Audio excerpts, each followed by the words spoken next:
Fortunate Questions. Hey everybody, welcome to Fortunate Questions, that day that we actually get questions in from you, the viewer, and they are baked into a fortune cookie. Mark. A delicious fortune. A delicious. Mark, can you hand me a delicious I fortune will cookie? do that. I'll grab one out of the stack. Here we go. A giant stack of cookies. Good job, good job. Here you go. Oh, look at that. Here, I'll look just... at that.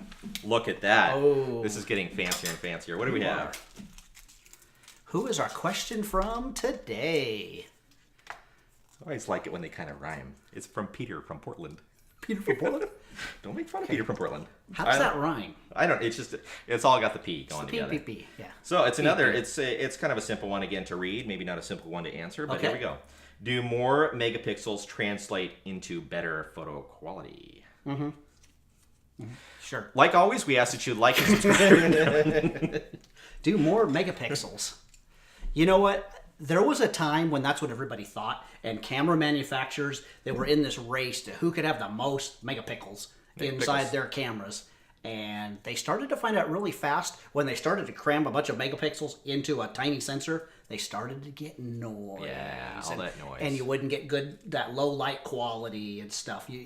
Everything was going bad. So I think it forced them to kind of step back and go, wait a minute, how important is megapixels? Yep.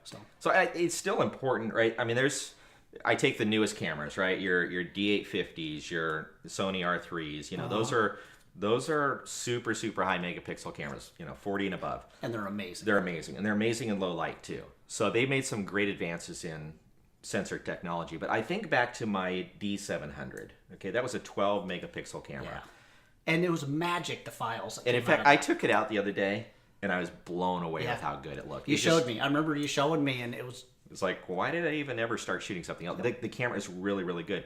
My D4, right, had 16 megapixels. Yeah. And you think, man, that's a $6,000 body, 16 megapixels.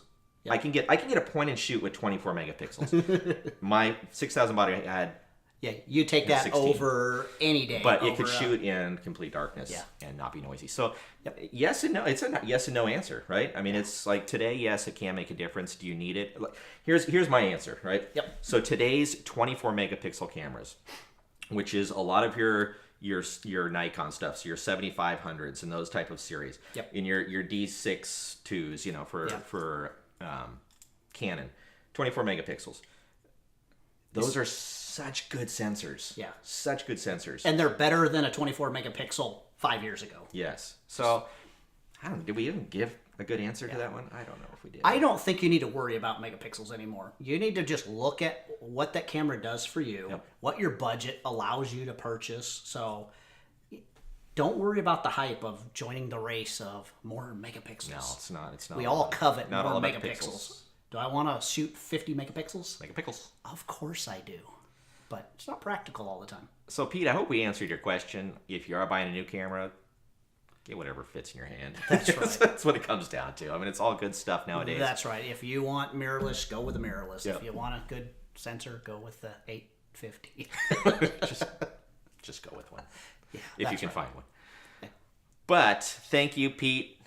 Yeah, Prolific question from Portland. Yeah, I think it's the first time that we've just never really answered it other than just do what you Say want to do. whatever you want to do, Pete. Just do whatever you want to do. Stop worrying. That's right. But hey, if you like this little segment, we ask that you comment below. If you don't like it, don't comment below. Give us a thumbs up anyway. That's right. But we ask that you actually just like and subscribe to our channel. Show us some kind of love. That. But hey, if you send in your question, you can even enter it right in the comment section below. We have something special for you. We have a little Chopstick Guys kit that we send out to you for our thank you for interacting with us. So if you want to be like Pete from Portland, with his prolific question. That's right. All right. Well, that was good. Yeah, nice ending. Anyways, until next time, we'll see you where the Chopstick Guys. Hey, don't forget. Say sushi.